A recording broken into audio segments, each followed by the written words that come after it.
Lasinggero ka ba? Ipagpatuloy mo lang, maaabot mo rin ang tagumpay. Walang hihinto hanggat may tumatagay. Ipakita mo kung sino ka.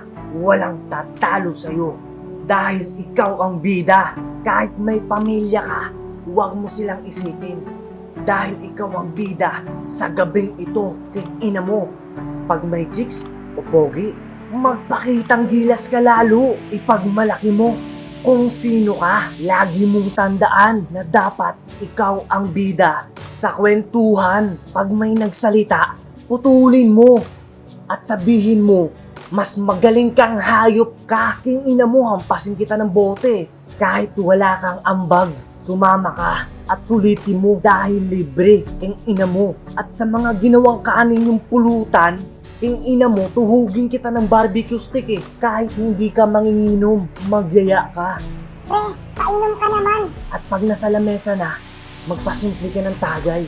Tapos itapon mong hinayo pa ka. Siyempre, yung goal mo, yung pulutan. At mag-acting kang lasing siyempre. Hampas ko plato sa'yo eh. Hanggat may nakikita kang pulutan, dampot ka lang ng dampot. Hinayo pa ka. Muwi ka na lang king ina mo. At pag wala ng pulutan, syempre, may hiya sila sa'yo at bibili ulit. Sa sobrang hiya sa'yong buhaya ka, paluno ko kaya bote sa'yo. Kahit pinipilit ka nilang umuwi, huwag kang uuwi. Kasi may pulutan pa. Syempre, tatanggi ka dahil kumapal na yung mukha mo sa kakain. Huwag tayong papaapekto sa iba. At panindigan natin kung sino tayo. Walang uuwi hanggat hindi bumabalang-balang sa paglalakad. Maging matapang tayo syempre, lalo pag may tropa at chicks. Tandaan mo, ikaw ang bida. Mabugbog ka sanang hayop ka, bida-bida. Walang makakatalo sa kayabangan mo. Tandaan mo, muwi ka ng may tagumpay. Sa pakikipagwalwalan, lasinggi. Memo yun! Kaya pala.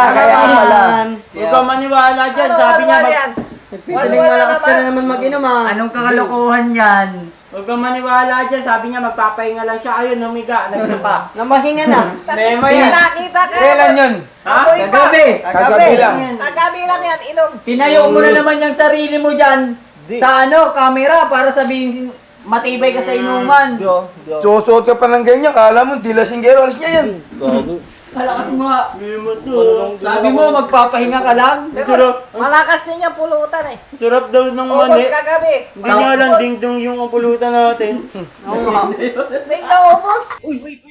Diyan ka lang, huwag kang alis ha. Kukuha ka ba ng sasakyan? Dito ka na kay M-Cars dahil napakadali ng proseso dito. One day process, same day release. Makukuha mo na sasakyan mo. At take note ha, no need bank approval. At kahit may replevant case ka, aaprubahan ka ni M-Cars dahil kakampi mo si M-Cars. At ito pa, may chance kang manalo ng iPhone 15 or cash. At hindi pa nagtatapos dyan dahil maraming freebies katulad ng free full tank gas, free car wash, at marami pang iba. Kaya kung gusto mo kumuha ng sasakyan dito, pumunta ka na dito dahil lahat ng klase meron sila, mapa second hand, brand new, mapa sports car o luxury, meron kami yan. Sa may mga gustong magbisita at pumunta, ay ito ang address. At ito ang contact number. At syempre, follow nyo na rin yung page nila. Ito ang kanilang page. At wait lang, ito pala ang basic requirements nila. 2 valid ID, proof of income, proof of billing, at syempre yung pang down payment. Kaya ano pang hinihintay mo? Punta na sa M-Cars.